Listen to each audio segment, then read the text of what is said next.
Vote കൂട്ടി നല്ല ഭൂരിപക്ഷവും നമ്മൾ നേടിക്കൊടുത്തു. പക്ഷേ ഇപ്പോഴും വോട്ടർമാർ ആകെ കൺഫ്യൂഷനിലാണ്. ആരാണ് നമ്മുടെ കേരളം ഭരിക്കാൻ പോകുന്നത്? കാരണം ആ മുഖ്യമന്ത്രി കസേരയിലേക്ക് കേവലം ഒരാളെ മാത്രമല്ല ഓരോരുത്തർ സജസ്റ്റ് ചെയ്യുന്നത് 3 പേരാണ്. VD സതീശൻ, KC വേണുഗോപാൽ, പിന്നെ നമ്മുടെ രമേശ് ചെന്നിത്തല സാറും. ഇവരിൽ ആരായിരിക്കും കേരളം ഭരിക്കാൻ പോകുന്നത്? വോട്ടർമാർ കൺഫ്യൂഷനിൽ നിൽക്കുമ്പോൾ ഇവർ തമ്മിലുള്ള ചർച്ചയാണ് ഏറ്റവും വലിയ രസകരമെന്ന് പറയുന്നത്. ഈ കഴിഞ്ഞ ദിവസങ്ങളിലായിട്ട് തിരുവനന്തപുരത്തും ഡൽഹിയിലും നടക്കുന്ന കാര്യങ്ങളൊക്കെ കണ്ടു കഴിഞ്ഞാൽ നമ്മൾ വിചാരിക്കും കല്യാണാലോചനയാണെന്ന്. കാരണവന്മാർക്ക് തന്നെ ഒരു നിശ്ചയമില്ല പെണ്ണിനെ ആർക്ക് കൊടുക്കും എന്നുള്ളത്. ആ തരത്തിലാണ് പ്രശ്നങ്ങൾ ഇങ്ങനെ നീങ്ങിക്കൊണ്ടിരിക്കുന്ന സമയത്ത് ഇവർ തമ്മിലുള്ള അടി കാണുമ്പോൾ വോട്ടർമാർക്ക് സ്വാഭാവികമായിട്ടൊരു സംശയം തോന്നുമല്ലോ. ദൈവമേ, 10 വർഷത്തെ തുടർഭരണം കൊടുത്തത്, അതായത് ഇവർ ഭയങ്കരമായിട്ട് നമ്മളെ ഭരിച്ച് നല്ല രീതിയിൽ അടിപൊളിയാക്കി തരുമെന്ന് പറഞ്ഞുകൊണ്ട് പ്രതീക്ഷിച്ച് നമ്മളെ ഏൽപ്പിച്ച നേതാക്കന്മാർ തമ്മിൽ തന്നെ ഇങ്ങനൊരു പ്രശ്നം കാണുമ്പോഴത്തേക്ക് നമുക്ക് സ്വാഭാവികമായിട്ടൊരു സംശയമൊക്കെ ഉണ്ടാവുമല്ലോ. അത് തന്നെയാണ് ഇപ്പോഴും നടന്നുകൊണ്ടിരിക്കുന്നത്. ഇവിടെ നമ്മുടെ തിരുവനന്തപുരത്ത് ഫ്ലെക്സ് അടി ഇങ്ങനെ നടന്നുകൊണ്ടിരിക്കുകയാണ്. കാരണം എന്താണ്, ഓരോ ഗ്രൂപ്പ് മാറി ഞങ്ങളുടെ നേതാവ് വേണം മുഖ്യമന്ത്രി കസേരയിൽ ഇരിക്കാൻ എന്നുള്ള തർക്കം ഇങ്ങനെ തുടർന്നുകൊണ്ടിരിക്കുക. ഇവിടെ ഫ്ലെക്സ് അടി, അവിടെ ഡൽഹി പോക്ക്. ഹൈക്കമാൻഡ് തീരുമാനിക്കണം ഇനി ആരാണ് മുഖ്യമന്ത്രി എന്ന് പറയാൻ. എന്തായാലും ഈ ഒരു അരക്ഷിതാവസ്ഥയ്ക്ക് ഇന്നൊരു മോചനം ഉണ്ടാകുമെന്നാണ് നമുക്ക് അറിയാൻ കഴിയുന്നത്. ഇന്ന് രാത്രിയോടുകൂടി കേരളത്തിനൊരു മുഖ്യമന്ത്രിയെ ലഭിക്കും.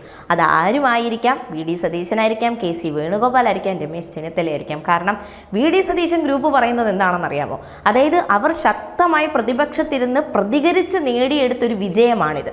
അപ്പോൾ സ്വാഭാവികമായിട്ടും മുഖ്യമന്ത്രി കസേര അലങ്കരിക്കാൻ ഏറ്റവും അനുയോജ്യൻ VD സതീശനാണെന്ന് അദ്ദേഹത്തിൻ്റെ ഗ്രൂപ്പ് പറയുന്നു. കൂടാതെ KC വേണുഗോപാലിൻ്റെ ഗ്രൂപ്പ് എന്താണ് പറയുന്നതെന്ന് അറിഞ്ഞു കഴിഞ്ഞാൽ, അതായത് ഈ നമ്മുടെ ഇന്ത്യ ഒട്ടാകെ അഖിലേന്ത്യയിൽ പിടിപാടുള്ള ഒരു നേതാവാണ് KC വേണുഗോപാൽ. സ്വാഭാവികമായും അദ്ദേഹത്തെ പോലെ ഒരാൾ നമ്മുടെ മുഖ്യമന്ത്രി പദം അലങ്കരിച്ചാൽ മാത്രമേ നമുക്ക് കേന്ദ്രത്തെ പേടിപ്പിച്ച് നിർത്താൻ സാധിക്കുന്നു എന്ന് പറയുന്നുണ്ട്.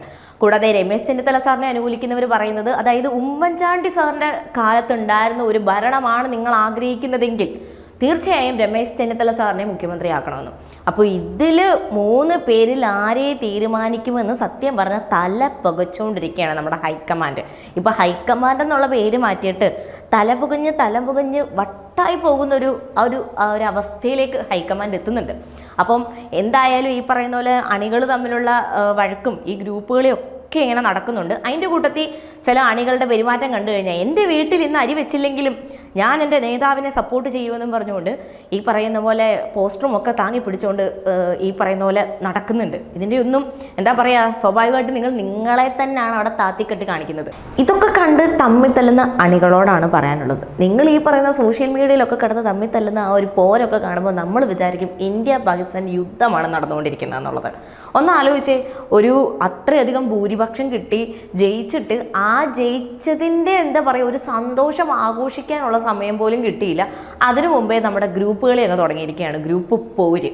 ഇതിനൊക്കെ ഒരു അവസാനം വേണ്ടേ? ഈ പറയുന്ന വോട്ടർമാരാണെങ്കിലും ചിന്തിക്കില്ലേ, ദൈവമേ ഇതിന് വേണ്ടിയിട്ടാണോ 10 വർഷം ഞങ്ങൾ ആറ്റുനൂറ്റ് കാത്തിരുന്നിട്ട് വോട്ട് കുത്തി ഇവരെ ജയിപ്പിച്ച് അങ്ങോട്ട് അയച്ചത്?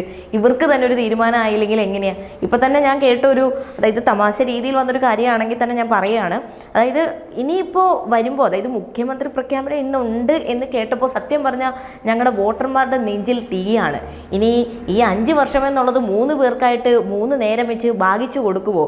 അതായത് ഇന്ന കളറിലെ പുകയാണ് ുണ്ടെങ്കിൽ അത് VD സതീശനാണ്, ഇന്ന കളറിലെ പുകയാണെന്നുണ്ടെങ്കിൽ KC വേണുഗോപാലാണ്, ഇന്ന കളർ പുകയാണെന്നുണ്ടെങ്കിൽ അത് രമേശ് ചെന്നിത്തലയ്ക്കായിരിക്കും എന്നൊക്കെ പറഞ്ഞിട്ട് എന്തായാലും എന്താ പറയുക, നിങ്ങൾ തമ്മിലൊരു അത്യാവശ്യമായിട്ടൊരു തീരുമാനമെടുത്ത് ഒരു ഐക്യത്തോടെ നിങ്ങൾ ആ ഒരു മുഖ്യമന്ത്രി കസേരയിൽ ഇരിക്കുന്നത് കാണാൻ വേണ്ടിയിട്ടാണ് ജനങ്ങൾ ഇങ്ങനെ വെയിറ്റ് ചെയ്തിരിക്കുക. അപ്പം ഞങ്ങൾ ഇങ്ങനെ ഒരു ധർമ്മ സങ്കടത്തിലാക്കാതിരിക്കാനുള്ളൊരു ചുമതല നിങ്ങൾ മുതിർന്ന നേതാക്കൾക്ക് ഉണ്ടെന്നും അത് അറിഞ്ഞ് പ്രവർത്തിക്കണമെന്ന്. കാരണം ഇതൊക്കെ കണ്ട് ചിരിക്കാനിരിക്കുന്ന ഒരു കൂട്ടമുണ്ട്, അത് മറന്നാണ് നിങ്ങളിപ്പോൾ ഈ പ്രവർത്തിച്ചുകൊണ്ടിരിക്കുക. അത് നിങ്ങൾ മറക്കരുത്.